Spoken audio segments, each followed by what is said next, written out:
और 100 साल की उम्र में, वचन कहता है सारा 90 की थी, उन्होंने एक बच्चे को जन्म दिया जिसका नाम उन्होंने रखा इसहाक।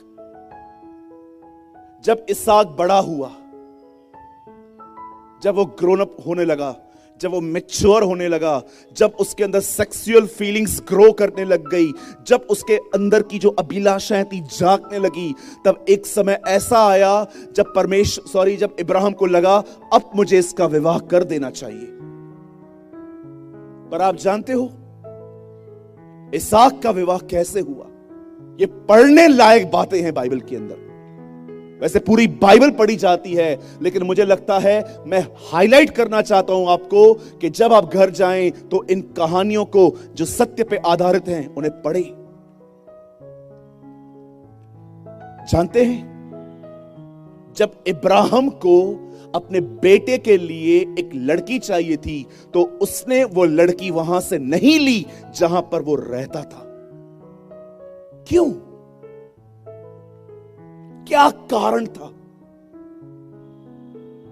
क्योंकि इब्राहिम एक बात जानता था,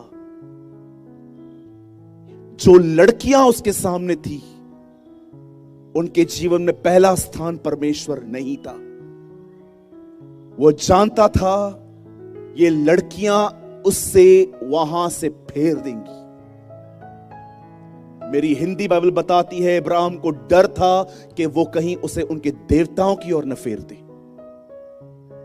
आज भी आप देखिए, मसीह लोग अन्य जातियों में शादियां कर रहे हैं।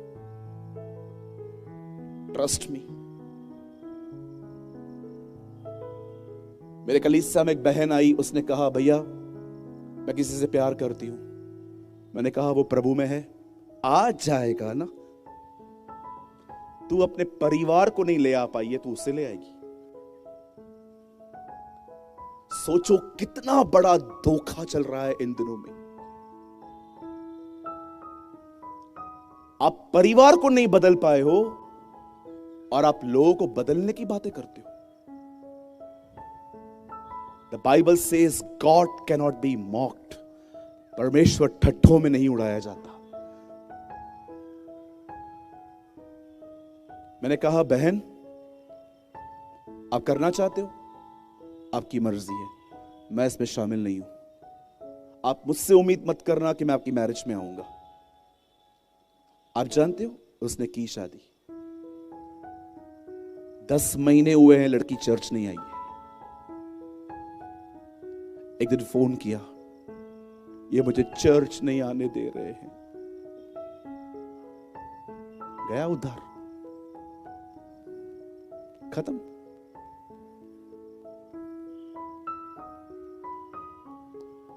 पौलुस कहता है असमान जुओं में मत जूतो। ये जुआ एक समान होना चाहिए, ऊपर नीचे नहीं। क्या आपको पता भी है उनके आराधना के तरीके और आपके आराधना के तरीके कितने अलग हैं? मुझे आज भी याद है, मैं एक नॉन क्रिश्चियन फैमिली में गया था और जब मैं वहां पर खाने के लिए प्रार्थना कर रहा था, वो मुझ पे हंस रहे थे। ये क्या कर रहे हो, खाने के लिए प्रार्थना? हम तो नहीं करते। मेरा नेचर उन्हें इरिटेट कर रहा था। मैं बार बार कह रहा था मैं खुदा से पूछूंगा, मैं खुदा के सामने दुआ करूंगा, मैं प्रभु के सामने रखूंगा, प्रभु की मर्जी पूरी हो। अंत में उन्होंने मुझे परेशान होकर कहा आप बहुत ही इशू करते हो। आज आप में से बहुत लोग ब्लाइंड होंगे, नहीं नहीं ब्रदर सब ठीक है, लड़का अच्छा है। Okay, just wait and watch. मजाक समझ के रखा है बहुत ने इन चीजों को, लेकिन इब्राहिम के लिए मजाक नहीं था। इब्राहिम के लिए उसके पुत्र से अधिक उसका उद्धार था। वो चाहता था भले शादी लेट हो, कैसी भी हो, पर मेरा बेटा खुदा के साथ बना रहे। मैं आप सब पेरेंट्स से पूछना चाहता हूं, अपने बच्चों के लिए रिच फैमिली देख रहे हो, अब्रॉड की फैमिलियां देख रहे हो, कि अपने परिवार में अपने बच्चों के लिए गॉडली फैमिलीज देख रहे हो? ब्रदर कोई रिश्ता तो बता दो। अच्छा कौन सा रिश्ता? ये मेरी लड़की है, अभी 22 की हो रही है, अभी से चलाएंगे तो 1 साल के बाद शादी हो जाएगी। कोई अब्रॉड का लड़का है क्या? हाँ, लेकिन दारू पीता है। हाँ, वो तो सब पीते हैं। ओह, पता नहीं कौन सी बाइबल है आपके पास। मुझे लगता है आपके पास कोई न्यू प्रिंटेड बाइबल आई है जो आज की जनरेशन में किसने लिखी है। मेरी बाइबल बताती है बगैर पवित्रता के उसे कोई देख नहीं सकता। ये मेरी बाइबल बताती है, कोई विदाउट होलीनेस उसे देख नहीं सकता। आप जानते हो, इब्राहिम के लिए अपने पुत्र के विवाह से अधिक उसका उद्धार था। वो जानता था ये आज की लड़कियां जो हर लेटेस्ट फैशन के साथ टच में रहती हैं, ये इसे भरवा देगी। वो जानता था कि ये लड़कियां इसे अपनी देवताओं की ओर ले जाएंगी, इसीलिए उसने डिसाइड किया मैं लड़की यहां से नहीं लूंगा। इसीलिए उसने एक व्यक्ति को अलग किया और उसको ये काम दिया जिसका नाम था एलियाजर।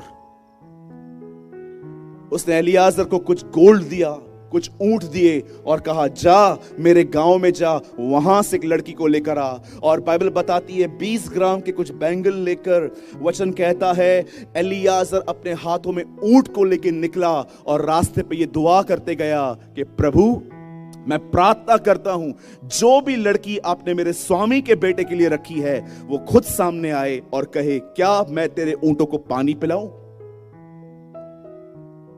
मैं सोच रहा था प्रभु ये किस तरह के चिन्ह रखते हैं ये लोग, पानी पिलाऊं। आप जानते हो एलियाजर क्या मांग रहा था प्रभु से?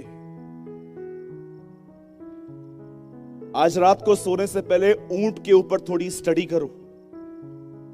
हम पानी बॉटल और ग्लास में पीते हैं, वो एक साथ हजारों लीटर पानी पी जाते हैं। इस दुनिया में अकेला वो एक ऐसा जानवर है जो अपने अंदर इतना पानी रिस्टोर कर पाता है, क्योंकि वो बयाबानों में चलता है जहां पर पानी नहीं होता। आज लिया हुआ पानी वो 15-15 दिन पीता रहता है अंदर में। खुदा ने उन्हें ऐसा बनाया है। अब सोचो एक ऊंट को इतना पानी पिलाने में कितनी मेहनत होगी।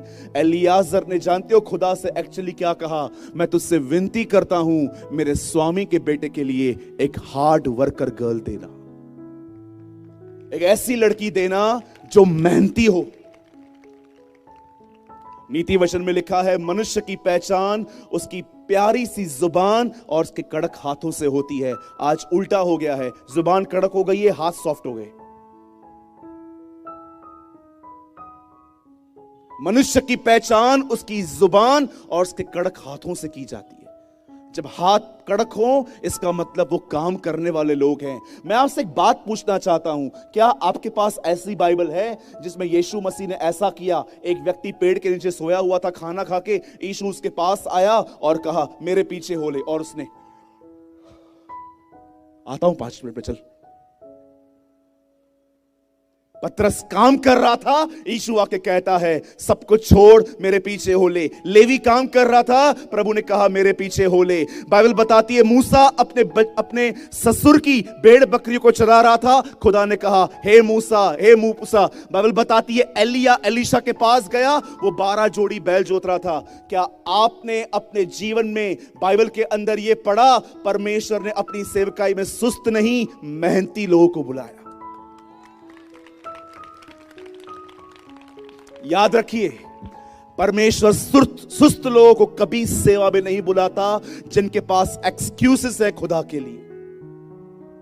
बहुतों को प्रभु सुबह से बोलना चालू करता है प्रार्थना कर, रात को दुआ करते हैं। Brother, you are a good believer but not a good disciple. याद रखिए, विश्वासी मछली और रोटी तक जाता है, लेकिन चेला रोटी और दाखरस तक जाएगा, क्योंकि वो जानता है उसका जीवन सिर्फ रोटी और मछली फंक्शंस में नहीं है।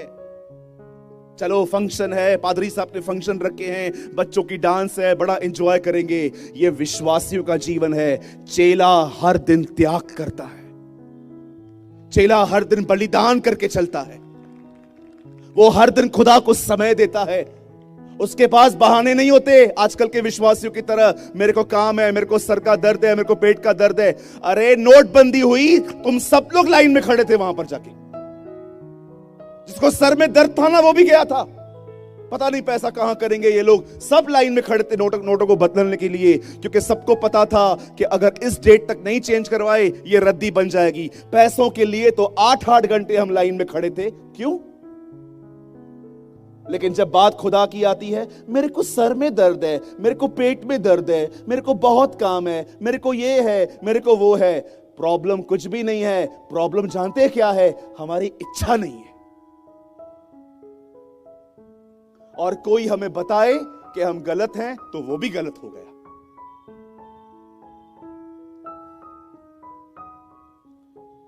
जब बाइबल बताती है एलियाजर ने दुआ की और वो एक कुएं पे पहुंचा, और कुएं पे लिखा है रिबेका वहां पर आई, और रिबेका ने कहा, हे मनुष्य, क्या मैं तेरे ऊंटों को पानी पिलाऊं? वहीं पर एलियाजर समझ गया, यही वो लड़की है जो परमेश्वर ने मेरे स्वामी के बेटे इसहाक के लिए चुनी है। एलियाजर ने बैंगल लिए, उसके हाथ में डाले, लेकिन एलियाजर जानता था ये कस्टम वाली गर्ल है, ये ऐसे ही नहीं होगी।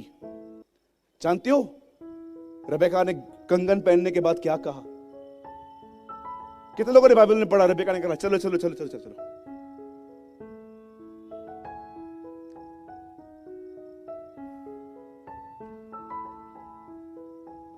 आप जानते हैं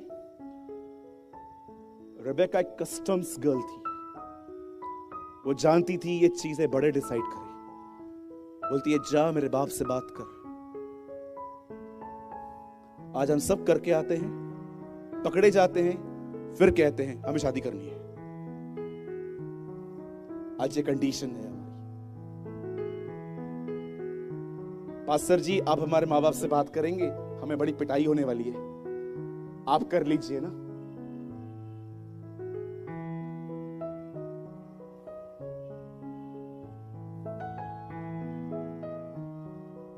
और वचन कहता है बड़ी आसानी से रिबेका को छोड़ दिया गया। लाबान खुश हो गया कि रिश्ता इब्राहिम के घर से आया। उसने कहा, तू जा, चली जा। वचन कहता है 1 महीने का रास्ता था वो। हर दिन वो चलते गए, चलते गए, चलते गए। अब मैं आपसे एक सवाल पूछना चाहता हूं, विशेषकर भाइयों से और बहनों से, जवान लोगों से। मैं आपसे एक सवाल पूछना चाहता हूं, ये पूरा महीना जब रिबेका एक ऊंट पर कंगन पहन के बैठी थी और एलियाजर ऊंटों की अगुवाई कर रहा था आगे आगे चलने के लिए, मुझे बताइए रास्ते पे चलते चलते रिबेका ने उससे क्या क्या सवाल किए होंगे? आजकल की बहनें क्या करती? सिर्फ ये जो पहनाया है ये इतना ही है कि इसके बाद भी तुम लोग के पास कुछ है? हाँ, अच्छा एलियाजर सुन तो, 1 मिनट रुक तो। हाँ बीबी जी, क्या हुआ? तुम लोग के पास ऑडी है ना? मैं मारुति में नहीं बैठती हूं। अच्छा ओके, और तुम लोग के पास क्या क्या है मुझे बता। अरे बैठ, किधर लेके जा रहा है पहले बता, किधर? आजकल आपने शादी के फॉर्म पढ़े, क्या क्या लिखा रहता है? जो लोग शादी करना चाहते हैं फॉर्म भरते ना, well settle, good looking, God fearing.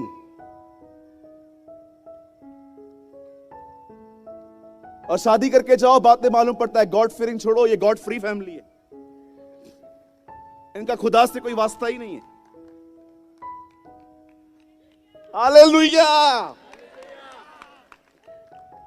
दूर से दिखता है गॉड फियरिंग फैमिली, घर पे जाओ मालूम पड़ता है गॉड फ्री फैमिली है ये। इनको खुदा का कोई भय ही नहीं है। चीटिंग करके कमाते हैं, घर पे सब देखते हैं। इनके घर के अंदर वो क्या चलते हैं आजकल, नेटफ्लिक्स चलते हैं इनके घर के अंदर। वो पागलों का प्रोग्राम चलता है ना, 15-20 लोग अंदर बंद रहते हैं। कौन है वो एकदम संकी लोग, कौन होते हैं वो? 15-20 लोग रहते हैं। बिग बॉस, वो भी बैठ के देखेंगे, बैठ के हाँ देखूं आज क्या हो रहा है। वो संकी भी उठते हैं सुबह सुबह डांस करके और फिर चालू करते हैं। और हम लालची गुरु, लोभी गुरु, लालची चेला, दोनों नरक में ठेलम ठेला। वही बातें हैं। द बाइबल सेज, क्या कहा गया? मैं ये बिलीव करता हूं जब रिबेका उसके ऊपर बैठी हुई थी, आगे एलियाजर चल रहा था, उन दिनों में एक ही मुद्दा होगा बात करने का, और वो मुद्दा होगा इसहाक। वो पूछती होगी मेरा पति कैसा है, उसकी हाइट कैसी है, उसके बाल कैसे हैं, स्किन वाइट है कि ब्लैक है, कितने साल का है वो, कैसा दिखता है, मदर है नहीं है, वो उससे ये जानकारियां लेती होगी। लेकिन आज हम ये सब बातें नहीं जानना चाहते। आज हम जानना चाहते हैं एसियां कितनी है, गाड़ियां कितनी हैं, अब्रॉड में लड़का पढ़ता है, एनआरआई है, कितना बैंक बैलेंस है, ये है वो है, अपना घर है कि नहीं है।